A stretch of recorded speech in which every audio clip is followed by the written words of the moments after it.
12h47, c'est le moment de retrouver Steven et Louis pour la chronique droit. Salut à tous les deux.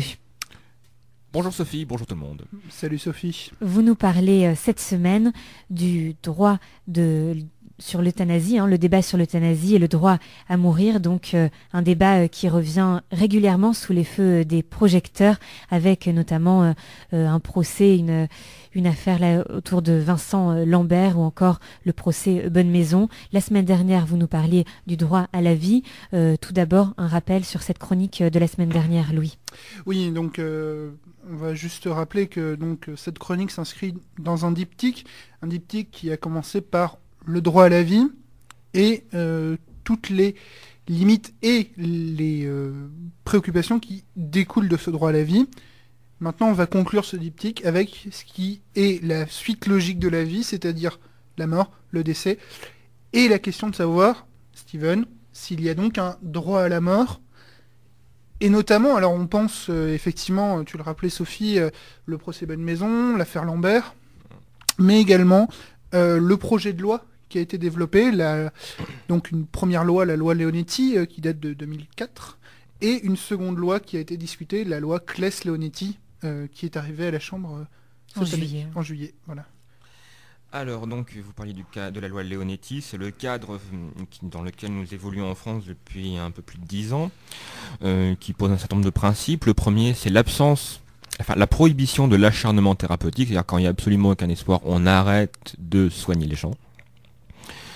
La prohibition de l'euthanasie active, c'est-à-dire on ne tue pas délibérément quelqu'un de malade.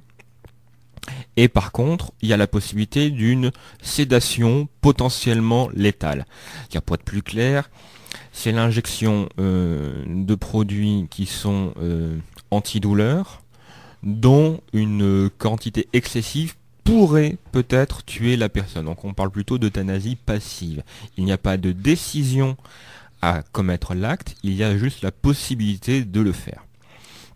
Ce qu'on peut regarder ensuite en termes de pratique judiciaire, parce qu'il y a évidemment le droit tel qu'il devrait être, il y a ensuite ce qu'il est réellement. Ce qu'on peut constater, c'est que dans des cas extrêmement tendancieux, comme il y a pu avoir le cas de Vincent Humbert.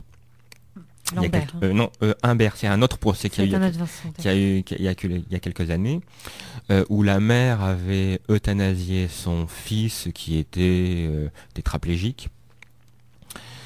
Eh bien, il n'y a pas de poursuite. C'est-à-dire, même si légalement on aurait totalement pu envisager le fait que Madame Humbert soit poursuivie. Pourtant, la plus récemment, il y a une maman qui est poursuivie pour avoir mis fin au jour de sa fille gravement handicapée. Alors c'est toujours, on va dire, casuistique. C'est sur des cas vraiment considérés comme les plus dramatiques.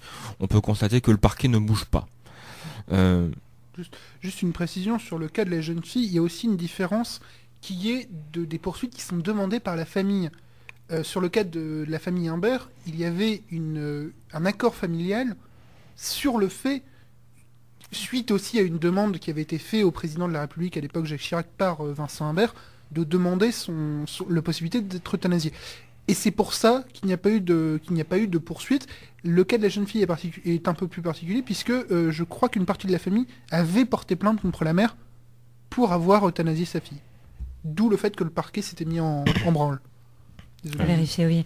Steven, donc tu poursuis avec des exemples à l'étranger. Alors, le premier pays à avoir adopté l'euthanasie dans le monde à l'époque contemporaine, c'est l'Australie.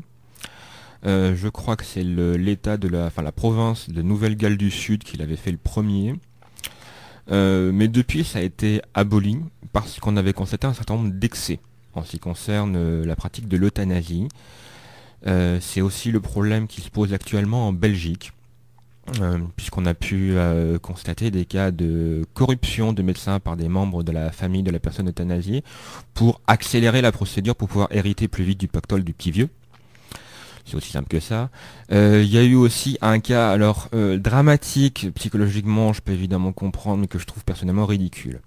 C'était un transsexuel, donc une femme qui est devenue un homme, qui a été insatisfait, je vais parler du haut masculin puisque il a voulu devenir un homme, qui a été insatisfait de son opération et qui a dit, en fait, je veux qu'on m'euthanasie. Voilà. pour ce type de situation. Il y a aussi un truc qu'on appelle le suicide, hein, ça peut se faire. Ce n'est pas poursuivi en Belgique d'ailleurs. Ouais, ce que je veux dire par là, c'est que ce que je trouve gênant, c'est qu'autant je peux comprendre l'euthanasie dans le cas de personnes qui ne sont pas capables de mettre fin à leur jour eux-mêmes, tandis que là c'était une personne qui pouvait le faire. Et on n'a pas forcément à demander à l'État de prendre toutes les responsabilités pour nous. Et puis il y a aussi le problème qui commence à se poser en Belgique de l'euthanasie des mineurs. Donc là ça serait en l'absence de leur consentement. C'est-à-dire, bon, les parents sont pas contents du gamin, ils finissent par le piquer comme le chien, quoi. Bon, ça mériterait un débat, hein, peut-être, ce sujet, quand on t'entend, Steven. Donc, peut-être quelques mots sur la position de la Cour européenne des droits de l'homme. Alors, la position de la Cour européenne des droits de l'homme, comme assez souvent sur ce genre de sujet polémique, c'est le cul entre deux chaises. Puisqu'il n'y a pas de consensus en la matière, ça vous l'aurez compris. La législation belge n'a pas grand chose à voir avec la législation polonaise. Hein. Comparer un petit peu les deux, ou irlandaise, parce que c'est moins facile de lire le polonais quand même. Donc on a par exemple un arrêt Préti, donc d'une dame qui avait une maladie dégénérative en Grande-Bretagne. Le fait qu'à l'époque, le fait de lui refuser l'euthanasie a été considéré comme une non-violation du droit à la vie. Il n'y a pas de réciprocité d'un droit à la mort par rapport au droit à la vie. Ça, c'est l'article 2 de la Convention européenne des droits de l'homme. Et c'est qu'il y avait aussi pas d'atteinte au droit à ne pas subir de traitement inhumain et dégradant. Il y a eu des cas plus tendancieux ces dernières années comme Koch contre Allemagne ou Gross contre la Suisse, où là ça passait plus par la notion du droit au respect de la vie privée et familiale pour des gens qui demandaient à avoir accès à des produits potentiellement létaux. Bon, et dans l'arrêt Lambert et autres contre France, ce qui a été retenu essentiellement, c'est le fait qu'il n'y a pas de consensus en la matière en Europe, ce qui est objectivement vrai, puisqu'il y a des pays qui sont extrêmement actifs en ce qui concerne l'euthanasie, comme les Pays-Bas ou la Belgique, d'autres qui sont beaucoup plus réticents. Bon, typiquement, c'est le cas de l'Irlande et de la Pologne. Il y a des associations évidemment qui militent pour le droit à l'euthanasie. En France, c'est l'Association pour le droit à mourir dans la dignité, l'ADMD. J'aime bien, sinon ça me fait rire, ça me fait penser à la MDMA. Oui, c'est drôle, non? Voilà, une association qui existe quand même depuis plusieurs années. Oui, oui. Qui d'ailleurs, on pourrait envisager peut-être des poursuites contre cette association dans la mesure où ils organisent des sortes de voyages à l'étranger, notamment en Suisse, pour que les gens puissent se faire piquer. Enfin, euthanasier. Jean-Luc Romero, hein, qui est son président, était sur Radio Campus Bordeaux il y a quelques jours. Donc il nous expliquait son point de vue. Ça mériterait peut-être un débat, un de ces jours avec toi, avec les membres de cette association et Steven à Radio Campus.